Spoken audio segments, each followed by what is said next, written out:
Sot, le të marrim pak kohë për të studiuar së bashku fjalën e Perëndisë. Le të vërtetojmë nëpërmjet fjalëve të Perëndisë në Bibël se kisha e Perëndisë është themeluar nga Perëndia dhe njihet prej tij si kisha e vërtetë.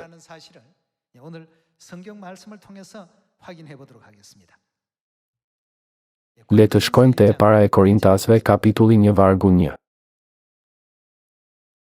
Pali, i thirrur apostull i Jezu Krishtit me anë të vullnetit të Perëndisë, he vëllai Sosten, kishës së Perëndisë që është në Korint. Kishas e Perëndisë që është në Korint. Çfarë lloj kishe ishte?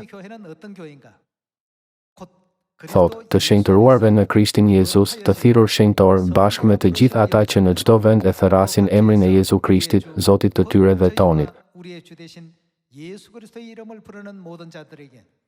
Hir dhe paqe për ju nga Perëndia, Ati ynë, dhe nga Zoti Jezu Krisht.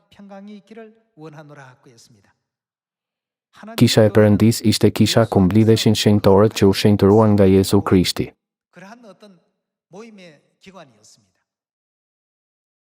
Le të kalojmë te Galatasve kapitulli 1 vargu 13.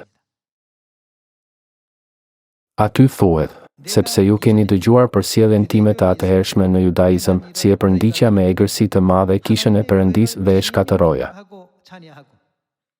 Dhe si përparoja në judaizëm më tepër se shumë bashkëkohës të kombit tim, duke qenë jashtëzakonisht i zellshëm për traditat e etërve të mi. Duke lexuar këtë fragment nga shkrimi, mund të shohim se kisha e Perëndisë ekzistonte për krah judaizmit. Kur apostulli Pali përkiste judaizmit, ai e shau dhe e përndoqi me egërsi kishën e Perëndisë. Megjithatë, kur dëgjoi dëshminë e Jezusit në Damask, ai e kuptoi se kisha e Perëndisë ishte themeluar nga Perëndia dhe ishte vendi ku banon Perëndia. Duke kuptuar se kishte ecur në rrugën e gabuar të besimit, ai u pendua për jetën e tij të mëparshme. Kështu, a nuk u konvertua ai përfundimisht në kishën e Perëndisë? Dhe a nuk eci në jetën e një apostulli të vërtet në kishën e Perëndisë? Në epokën e birit dhe në epokën e frymës së shenjtë, në ardhjen e parë dhe të dytë të Jezusit, emri i kishës ka qenë gjithmonë kisha e Perëndisë. Kështu, Bibla vërteton se kisha e Perëndisë është e vetmja kishë që Jezusi themeloi dhe miratoi për veprën e tij të shpëtimit në këtë tokë.